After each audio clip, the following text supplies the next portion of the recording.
बच्चों तीन लोग क्षेत्र पतना ये मन भोगी खसिया। सतगुर मिले तो इच्छा मिटे पद मिल पदेश समाना। चल हंसा उस लोक पठाऊं जो आदि अमर स्थान।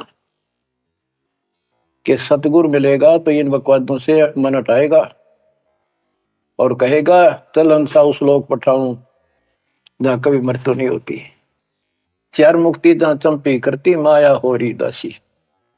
यहाँ चार मुक्ति प्रमुख मानी गई है और ये थोड़े से थोड़े समय की होती है। जैसे शालोक, जिस देवता की भक्ति करे उस देवता के लोक में चला जाएगा।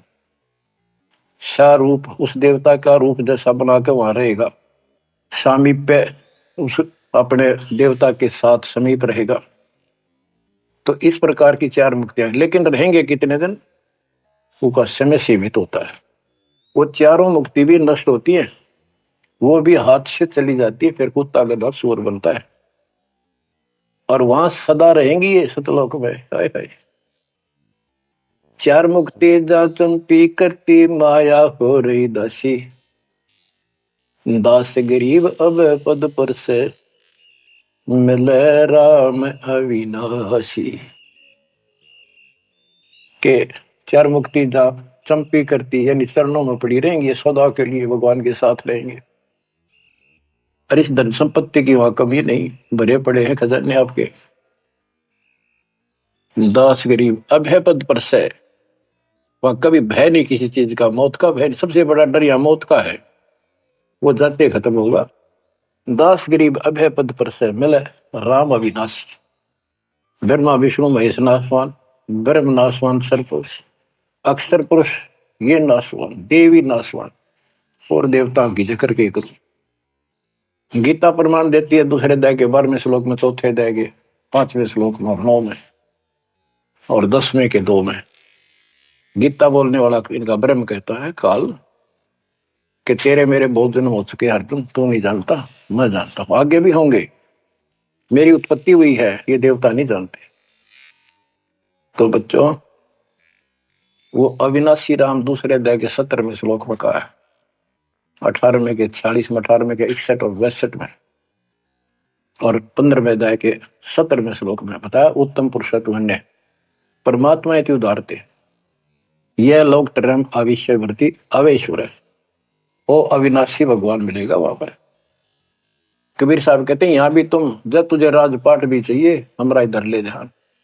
यहाँ राजपाट कैसा देंगे आपको, और संसार के लोगों से ज्यादा सुविधा देंगे परमात्मा। और कहते हैं जिसके मन में परमात्मा की भक्ति है तो फिर के इंद्र का राज, उसको कभी नफरत हो जाती है उस राज से तो महाराजा बन जाता है।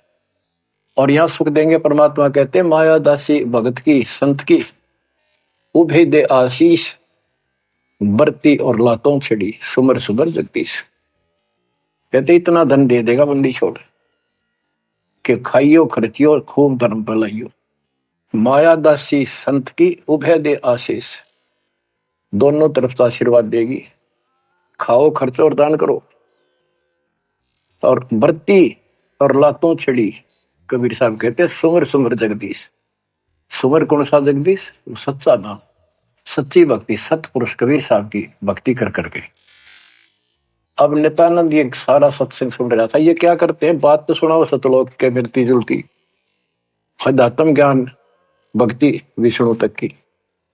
अब नंदलाल पंडित जी ऊपर से तहसीलदार, 2 मरोड़ इकट्ठी। उसने सोचा यहां जाऊंगा संत के पास तो नगरी के लोग क्या कहेंगे, ब्राह्मण और तहसीलदार या किसी के घर में आकर संत के चरणों पड़ा। काल ने तक कई रास्ते रोक रखे हैं। तो उसको पता चला कि महात्मा का डेरा है यहाँ नारनौल से 2 किलोमीटर दूरी पे। संत चले गए। अगले दिन, उस दिन तक खूब विचार किया। सुबह सुबह घोड़े पर बैठ के, जो सरकार की तरफ से मिलता था उनको, आश्रम में चला।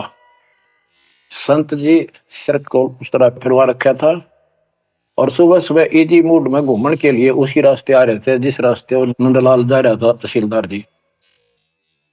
अब ये ब्राह्मण उस टाइम सारे सोन को सोन घड़ी मान्या करते। उसने सोचे देख यो मन उस बाल कटवा के आगे आ गया मेरे, और मैं कितना अनमोल काम करना चाहूँ था, आज गुरु बनाना चाहूँ था, अपने जीवन का सौदा करना था, यो कसोन हो गया, कुसोन अपलक्षण हो गया।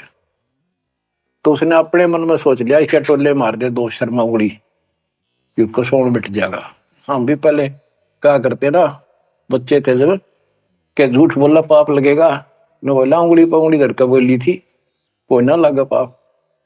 ये अपनी बनावटी बातें थी, उंगली पर उंगली चढ़ा ली थी, इसलिए पाप ना लग गया कर। तो उसने इस दृष्टिकोण से उस महात्मा का शर्म ने उल्टी उंगली के टोले मारे 3-4 और बोला, रनर भाग मनहूस तनाजा मेरा गाना था, आज मैं गुरु बनाने जा रहा था, अपना जीवन का सौदा करूंगा। अब वो संत जी हैरान रह गया, पढ़ा लिखा दिखे, घोड़े पर सवार कोई अफसर होगा और ऐसा व्यवहार कर दिया। अच्छा उस्ताद, संतों के साथ ऐसे व्यवहार करनी बहुत मिला करें, ज्यादा माइंड नहीं करते। वो चला गया, आश्रम में पहुंचा तो घोड़ा पर उतर कर एक वृक्ष को बांध दिया। तो भगत वहां उपस्थित थे, वो आए, भाई बड़ा अफसर आ रहा है कोई, प्रणाम किया। उन्होंने पूछा संत जी कहाँ पर है, मैंने दीक्षा लेनी है। वो बोले जाओ बैठो, आदर से बैठा दिया, जहाँ आसन लग रहा था उसका आगे बोरी सी बिछा रखी थी कि बैठ जाओ, स्नान करके ही पाओगे, घूमन फिरन जा रहे, सैर करके नहा कर ही बाजा। आधे घंटे में घूम फिर कर नहा कर महात्मा जी आसन पाए, सामने घोड़ा बंधा दिखा और वो आदमी बैठा दिखा। और नंदलाल ने भी देख लिया ये तो